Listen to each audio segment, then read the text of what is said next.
मित्रों नमस्कार। मैं उमेश द्विवेदी, राष्ट्रीय महामंत्री, राष्ट्रीय युवा अभियान सभा। मित्रों, कल हम बात कर रहे थे शिक्षा के क्षेत्र में युवाओं को किन किन चुनौतियों का सामना करना पड़ सकता है या सामना करना पड़ रहा है। हम बात कर रहे हैं शिक्षा के क्षेत्र में। मित्रों, युवा केवल किताबों का बोझ नहीं है, वह देश की मजबूत इमारत की नींव है, देश का भविष्य है। इसलिए शिक्षा केवल डिग्री नहीं होनी चाहिए, शिक्षा ऐसी होनी चाहिए जो आधुनिक कौशल युक्त हो और जीवन यापन के लिए मजबूत आधार बने।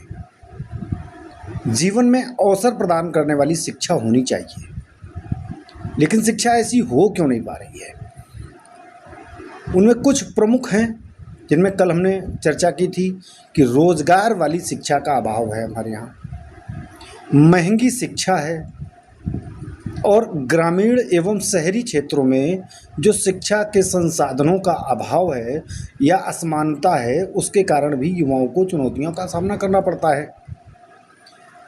उसी को हम आगे बढ़ाते हुए, यानी कि उन्हीं बिंदुओं, 3 बिंदुओं के आगे आज हम चौथे, 5वें, 6वें बिंदु की चर्चा करेंगे, 7वें बिंदु की चर्चा करेंगे। जिन बिंदुओं जहाँ तक हम पहुँच सकते हैं उन बिंदुओं की चर्चा करेंगे। यानी कि जो आज की शिक्षा है, उस शिक्षा में व्यक्तित्व विकास पर बिल्कुल भी जोर नहीं दिया जाता है। व्यक्तित्व विकास जब नहीं हो पाएगा एक छात्र का, तो किताबी कीड़ा बन करके रह जाएगा।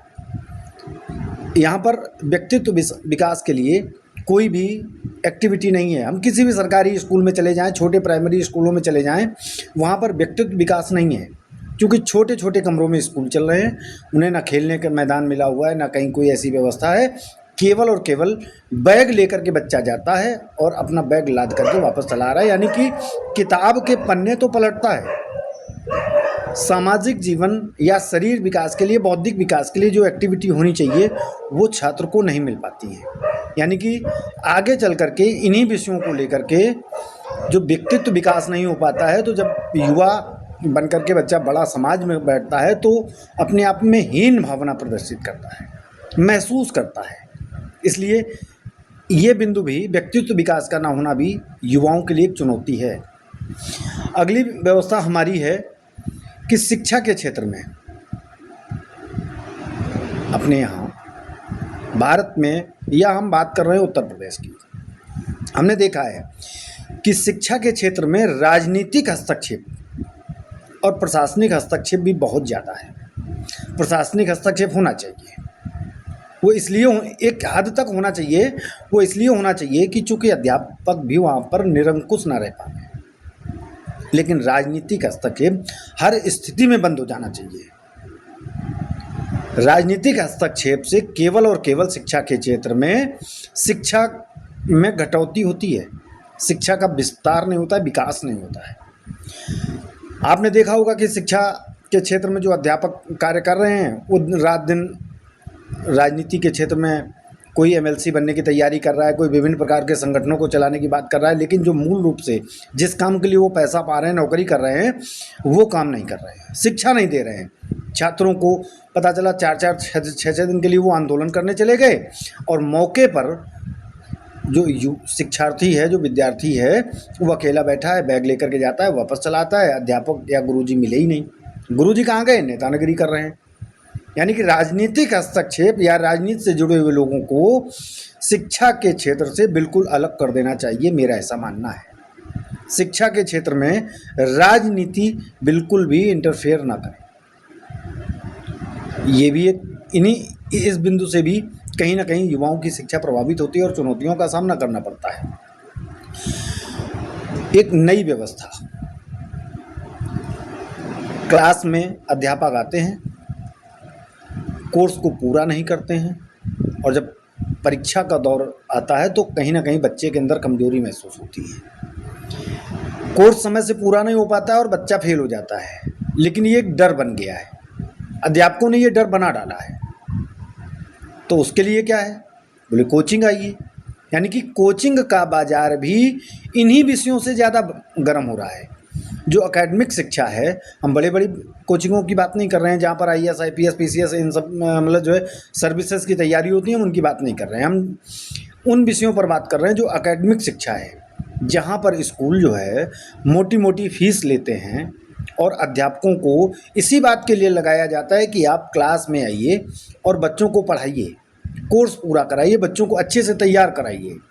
लेकिन अध्यापक वहाँ पर कोर्स पूरा ना करा करके वो इस लेवल पर मतलब जो बच्चों के अंदर एक प्रेशर मेंटेन करता है कि बच्चा किसी भी प्रकार से कोचिंग जरूर आए। यानी कि कोचिंग का चलन एक आधुनिक दौर में या तो स्टेटस सिंबल हम मान लें, स्टेटस सिंबल बन गया है, और अगर स्टेटस सिंबल नहीं है तो कुछ तो गरीबों की मजबूरी बना दी गई है। पैसा भले ही ना हो, आप कहीं से कुछ करके लाइए। अगर आपको बच्चे को पढ़ाना है, अध्यापक के यहाँ जाना है, तो आपको कोचिंग पढ़ानी पड़ेगी। एक ये नया महत्व मतलब जो नया विषय शुरू हो गया है। अध्यापक क्लास में नहीं पढ़ाता है, लेकिन वही अध्यापक कोचिंग में पूरी जी जान से पढ़ाता है। तो बच्चों को क्या लगता है कि स्कूल जो हम जा रहे हैं वो बेकार जा रहे हैं, स्कूल की फीस हमारी बेकार जा रही है, हमें सारी पढ़ाई तो कोचिंग से मिल रही है। लेकिन स्कूल भले ही इस व्यवस्था में शामिल ना हो, लेकिन अध्यापक 100% इस व्यवस्था में शामिल होते हैं कि स्कूल में हम कम से कम एक महज रस्म अदायगी करेंगे विषय पर, लेकिन उन्हीं विषयों को कोचिंग में हम विधिवत पढ़ाएंगे तो बच्चा हमारे यहाँ कोचिंग में चल करके ज़रूर आएगा। हमारे यहाँ एक और व्यवस्था है, एक और समस्या है कि हम प्रैक्टिकल 2 दूनी 4 या साइंस में ये ऐसे होता है, हम थ्योरेटिकल तो पढ़ा देते हैं, यानी कि संसाधनों की कमी है, प्रैक्टिकल बिल्कुल नहीं है, उन्हें इसका अनुभव नहीं होता है, केवल पढ़ लिया। उसका अगर प्रैक्टिकल कराने की बात करें तो प्रैक्टिकल में वो बिल्कुल भी किसी प्रकार से, चूँकि संसाधन ही नहीं है, किताब में लिखा हुआ उन्हें याद करवा दिया गया, इसके बाद कैसे तैयार करें इसका कोई विषय नहीं है। कैसे उस विषय पर हम पारंगत हासिल कर पाएँ, प्रैक्टिकल करके उसका अनुभव ग्रहण करें, इस व्यवस्था के लिए ज़्यादातर हम 90% स्कूलों की बात करते हैं कि उनमें कहीं प्रैक्टिकल जैसी कोई व्यवस्था नहीं है। आगे चल कर के यही व्यवस्थाएं चुनौती बन जाती हैं। बच्चे को याद तो है, किताबी कीड़ा तो बना हुआ है, लेकिन प्रैक्टिकल के क्षेत्र में वो बिल्कुल अनुभवहीन है, उसको किसी बात का ज्ञान नहीं है। ये हम बिंदु गिनाते चल रहे हैं जो युवाओं की मतलब शिक्षा के क्षेत्र में युवाओं के लिए चुनौतियां बन जाती हैं आगे चल करके। और एक नया विषय, आज हम आधुनिक जीवन में शिक्षा को ग्रहण कर रहे हैं, लेकिन पाठ्यक्रम हमारे पास कौन सा है जो हमारे बाबा ने पढ़ा था। बाबा का मतलब हो गया 40 साल 50 साल पहले, 60 साल पहले। 60 साल पहले जिस शिक्षा का मतलब जो चलन था, जो पाठ्यक्रम था, हो सकता है आज भी सरकारी विद्यालयों में वही पाठ्यक्रम चल रहा है। यानी कि 60 साल में हम कहाँ से कहाँ पहुँच गए, ज़मीन से हम चांद तक पहुँच गए हैं, लेकिन चांद पर पहुँचने वाली शिक्षा नहीं आ पाई हमारे पास। हमें अभी भी पुराने पाठ्यक्रम को लेकर के ही महज रस्म अदायगी करनी पड़ती है। यही कारण है कि भारत में कक्षा 12 पास करने वाला व्यक्ति जब नौकरी के लिए जाता है तो उसको पता चलता है कि हमारे पास ऐसी कोई कला नहीं है जिससे हमको नौकरी में अवसर मिल सके। यानी कि केवल डिग्री वाली हमारे पास शिक्षा है, कौशल वाली कोई व्यवस्था नहीं है। कारण पाठ्यक्रम हमारे पास पुराना वही अनवरत घिसा पीटा पाठ्यक्रम उसी को हम पढ़ते चले आ रहे हैं, कोई परिवर्तन नहीं है। और अगर परिवर्तन है भी तो मैंने कहा राजनीतिक हस्तक्षेप वाला। जो सरकारें आती हैं वो अपने हिसाब से अपने लोगों की चर्चा हो, युवाओं के बीच में उनका मतलब जो है माइंडसेट बने कि नहीं ये अच्छे थे वो खराब थे, इस हिसाब से पाठ्यक्रम तैयार कराया जाता है। पाठ्यक्रम में कौशल नहीं है, राजनीतिक हस्तक्षेप है। तो राजनीतिक हस्तक्षेप बंद करके पाठ्यक्रम को भी वर्तमान समय की आधुनिक व्यवस्था के अनुसार, आज की आवश्यकता के अनुसार पाठ्यक्रम को अपडेट किया जाना चाहिए, लेकिन वो नहीं हो पा रहा है। और यही चुनौती हमारे लिए जीवन में सबसे बड़ी चुनौती है, क्योंकि हम पढ़ करके लिख करके अपनी डिग्री हासिल करके हम तैयार बैठे हैं, लेकिन जब उन डिग्रियों को लेकर के हम कहीं अपने जीवन में नौकरी पाने का प्रयास करते हैं तो हमें पता चलता है कि हमारे पास कोई कला नहीं है, बस डिग्री है। हम उस डिग्री के भरोसे नौकरी पाने के लिए कोशिश करते हैं, जो कि असफल होते हैं, जीवन में भी असफल होते हैं और नौकरी के क्षेत्र में भी असफल होते हैं। तब हमें पता चलता है कि हमने जो अभी तक शिक्षा प्राप्त की वो शिक्षा नहीं है, महज़ हमने रस्म अदायगी पूरी की है। हमने स्कूलों में जा कर के वर्ष पूरे किए हैं, हमने कोई शिक्षा ग्रहण नहीं की। शिक्षा का मतलब होता है जीवन का आधार मजबूत होना। हम आधार मजबूत नहीं कर पाए हैं, हम कोई अपने अंदर कला का मतलब जो है विकसित नहीं, कोई कला विकसित अपने अंदर नहीं कर पाए हैं। ऐसी अनगिनत हमारे अंदर, हमारे युवाओं के पास में शिक्षा के क्षेत्र में चुनौतियां हैं। हम आगे भी इस पर चर्चा करेंगे, लेकिन इन चुनौतियों का सामना हमें कैसे करना है, इसके लिए हमें कहीं विदेश से लोग नहीं आएंगे मित्रों। हम और आप, जो भी मेरी इस आवाज़ को सुन रहा है, हम उस व्यक्ति से कह रहे हैं कि हम और आप मिलकर के ही शिक्षा व्यवस्था में जिन जिन बिंदुओं को हम आपको अवगत करा रहे हैं, आप अपने बच्चों से पूछिएगा क्या ये समस्या है शिक्षा के क्षेत्र में कि नहीं है।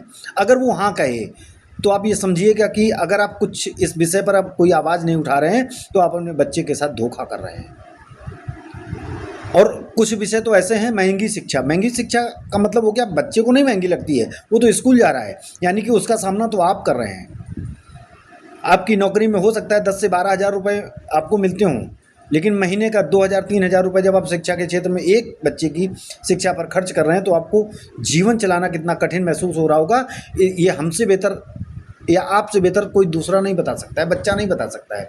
तो मित्रों, हमारा केवल निवेदन इतना सा है कि जिन जिन चुनौतियों को हम आपके सामने ला रहे हैं, अगर ये सच्ची चुनौतियां हैं तो इनको दूर करने के लिए हमें आपकी आवश्यकता है। हम इन बिंदुओं को कहीं ना कहीं आप सबके समक्ष ला रहे हैं, आप हमारा सहयोग करिए। हम निश्चित तौर पर इनमें परिवर्तन करने के लिए एक आवाज़ बुलंद करेंगे। हम अधिकारियों से मिलेंगे, हम मंत्रियों से मिलेंगे, हम सरकार से अपनी बात करेंगे, अपनी गुहार लगाएंगे कि इन समस्याओं को दूर किया जाए, शिक्षा में समानता लाई जाए, जो महंगी शिक्षा है इसको सस्ता किया जाए। शिक्षा एक मुख्य रूप से यानी कि आरटीई के तहत शिक्षा को अनिवार्य कर दिया गया, अधिकार दे दिया गया है। और अधिकार ऐसा जो 3,000-4,000 रुपये प्रतिमाह के हिसाब से हमको खरीदनी पड़े, ये किस प्रकार का अधिकार है? सरकार ने एक आरटीई कानून बनाया है, यानी कि गरीब से गरीब व्यक्ति को भी शिक्षा प्राप्त करने का अधिकार है। राइट टू एजुकेशन हमारा अधिकार है। अगर ये अधिकार है तो फिर हमें खरीदना क्यों पड़ रहा है? खरीदना तो हमारी स्वेच्छा है, ये अधिकार नहीं है।